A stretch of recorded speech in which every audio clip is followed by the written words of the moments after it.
ये देखिए, एक बड़ी खूबसूरत एनिमेशन है डीएनए रेप्लिकेशन की। इसमें आप देखिए कि डीएनए जो है वो कॉइल्ड स्ट्रक्चर है। सबसे पहले स्टेप में ये कॉइल्ड स्ट्रक्चर खुलेंगे।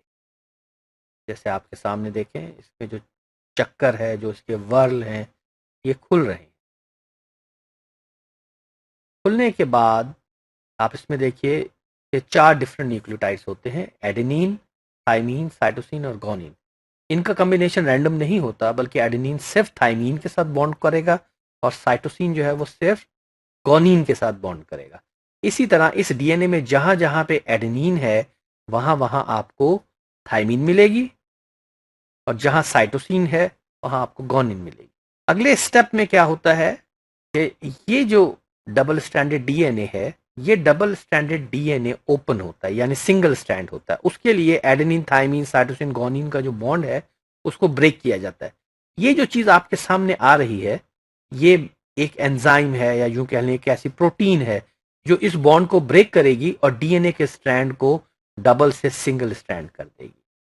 उसके बाद क्या होगा, एक और प्रोटीन आएगी, और ये प्रोटीन क्या करेगी, डीएनए के जो डिफरेंट न्यूक्लियोटाइड्स हैं जो साइटोप्लाज्म में, सेल में मौजूद हैं, ये एक एक न्यूक्लियोटाइड को जोड़ती जाएगी और जोड़ के उस सिंगल स्ट्रैंडेड डीएनए को दोबारा से डबल स्ट्रैंडेड डीएनए में कन्वर्ट कर देगी। ठीक। एक चीज का ख्याल कीजिएगा कि इस स्ट्रक्चर में जहां पे एडेनिन है उसके साथ थाइमीन ऐड होगी, और जहां पे साइटोसिन है उसके साथ गुआनिन ऐड होगी। ठीक।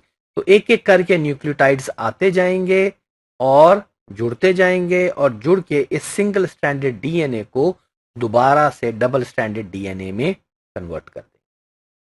जरा ध्यान से देखिए, ये एक एक न्यूक्लियोटाइड आता जा रहा है, और इस चीज का ख्याल कीजिए कि जो न्यूक्लियोटाइड जिसके साथ कंबाइन कर रहा है वो एडेनिन के साथ थाइमीन है, साइटोसिन के साथ गुआनिन है। इसके अलावा कोई और कॉम्बिनेशन इसमें नहीं बन रहा। ये देखिए, तो जिस तरह ये एक सिंगल स्ट्रैंड के साथ इस तरह डबल स्ट्रैंड तब्दील हो रहा है, तो जो दूसरा सिंगल स्ट्रैंड था उसके साथ भी ऐसा ही होगा, और एज अ रिजल्ट होगा ये कि जो 2 स्ट्रैंड सिंगल स्ट्रैंड थे वो दोबारा से डबल स्ट्रैंड में कन्वर्ट हो जाएंगे। तो पहले हमारे पास एक डबल स्ट्रैंड डीएनए था, अब हमारे पास दूसरा डबल स्ट्रैंड डीएनए भी बन गया। और चूंकि ये दोनों एग्जैक्टली एक दूसरे की कॉपी हैं, एग्जैक्ट कॉपी हैं, इसलिए हम इसको कहेंगे ये एक दूसरे का रेप्लिका है। और इस पूरे प्रोसेस को हम रेप्लिकेशन ऑफ डीएनए का नाम देते हैं।